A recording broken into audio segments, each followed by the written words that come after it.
Today we're going to read Goldilocks and the Three Bears. What do you guys already know about this story? It's pretty popular, so I bet a lot of you have read this before. I would like to know, what do you guys already know about this story? Alright, let's begin. Retold by Bonnie Dopkin, illustrated by Rajesh Tanwar.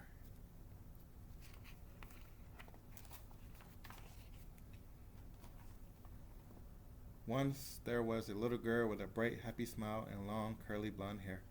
Everyone called her Goldilocks. There's Goldilocks right there.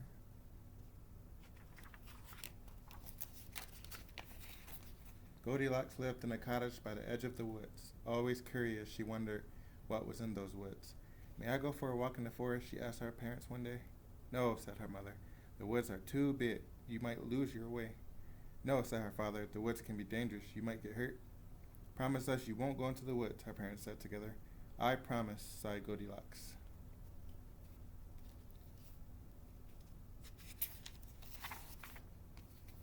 One day, though, the sun was shining, the air felt fresh and cool, and the branches of the trees seemed to be waving at her. Goldilocks thought about her promise. I probably shouldn't go into those woods, she said, but she did. So her parents asked her not to go into the woods, and she decided to go anyway. Let's see what happens. Now, deep in the woods, there was another cottage, and in the cottage lived 3 bears. Papa Bear was a great big bear with a great big voice. He liked to fix things around the house, and he loved to cook. Mama Bear was a medium-sized bear with a soft, sweet voice. She liked to work in the yard, and she loved to sing. Baby Bear was a very small bear with a thin, squeaky voice. He liked to do whatever his parents were doing.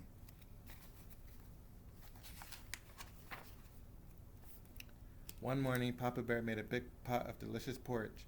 He filled 3 bowls to the very top. First, he filled a great big bowl. Then he filled a medium-sized bowl. And finally, he filled a very small bowl with pictures of honeybees on it. The porridge looks wonderful, said Mama Bear. The porridge smells wonderful, said Baby Bear. The porridge is wonderful, said Papa Bear. Eat up. So, Papa Bear made porridge for all the bears. And if you remember, the Papa Bear is a great big bear, so he gets the big bowl. Mama Bear is a medium-sized bear, she gets the medium-sized bowl. And the Baby Bear gets the baby-sized bowl. So they're all different sizes, and they got food according to the size of the bears. Yow, cried Baby Bear, this porridge is too hot. He's right, said Mama Bear, looking at Papa. Well then, said Papa Bear, why don't we go for a walk until the porridge cools? Hooray, said Baby Bear, fanning his tongue, and they set off into the woods. Just as the 3 bears left for their walk, someone came running out of the forest. It was Goldilocks. Why didn't I listen to my parents, she said. Now I'm lost. I don't know which way to go. So she didn't listen to her parents and went to the forest anyway. And now she's lost and doesn't know where to go. That can't be good. Then Goldilocks saw the cottage. Always curious, she wondered who lived there. She knocked on the door. Hello, she said. Is anyone home? Of course no one was.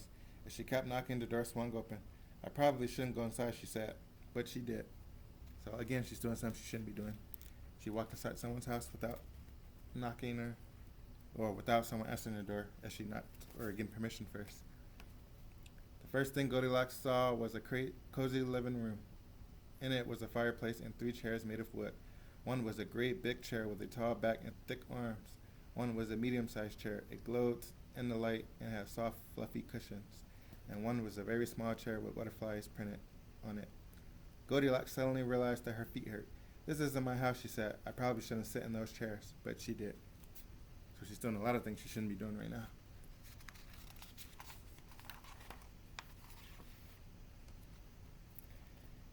First, she sat in a great big chair. The scratchy wood left splinters in her bottom. Ouch, she said. This chair is too rough. Next, Goldilocks sat in the medium-sized chair. The chair was so slippery she slid right off. Whoops, she said. This chair is too smooth. Finally, she sat in the very small chair. Ah, sighed Goldilocks, this one is just right. Crash! The chair broke all to pieces. Oh no, said Goldilocks, look what I've done. I have to leave. But then she smelled a wonderful smell. Always curious, she followed the smell to the doorway of the kitchen. So she broke the little baby bear chair, and now she was about to leave, but she smelled porridge, so now she's going to go check out what that's about. On a table in the kitchen, Goldilocks saw three bowls. The wonderful smell was coming from them. Suddenly, Goldilocks realized she was very hungry. I probably shouldn't taste what's in these bowls, said Goldilocks, but she did. First, she tasted the porridge in a great big bowl.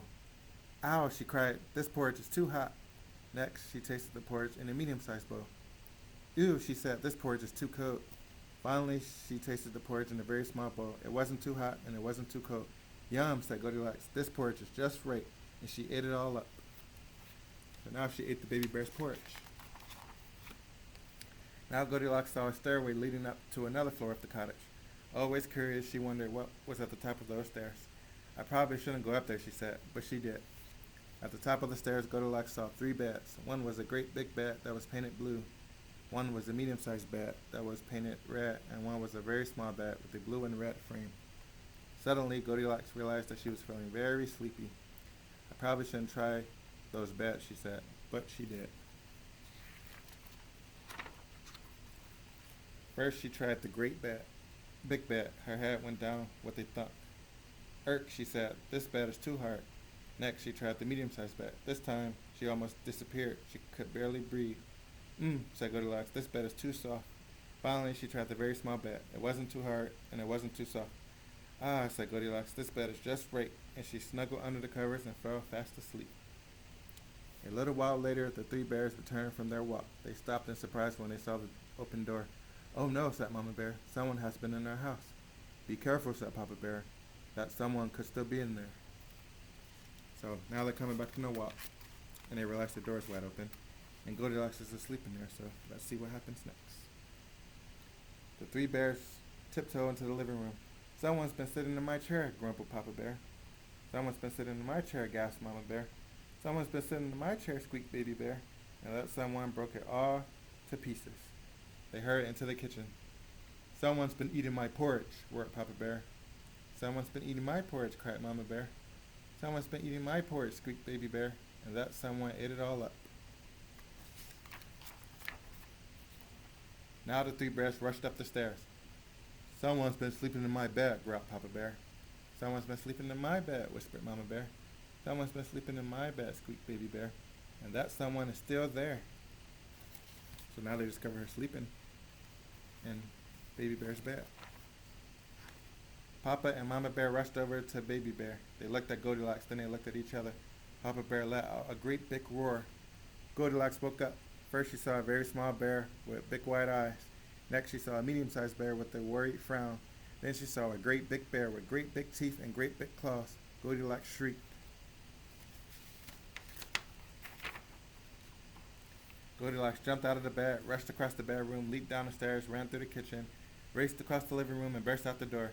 She ran and ran and ran until she saw her own cottage through the trees at the edge of the forest. Her mother and father were standing in the doorway. Goldilocks ran up to them. We've been so worried, they cried, giving her a hug. I'm sorry, said Goldilocks. I should have listened to you, but at least you're safe, said the father. Come in the house. I'll make you something to eat.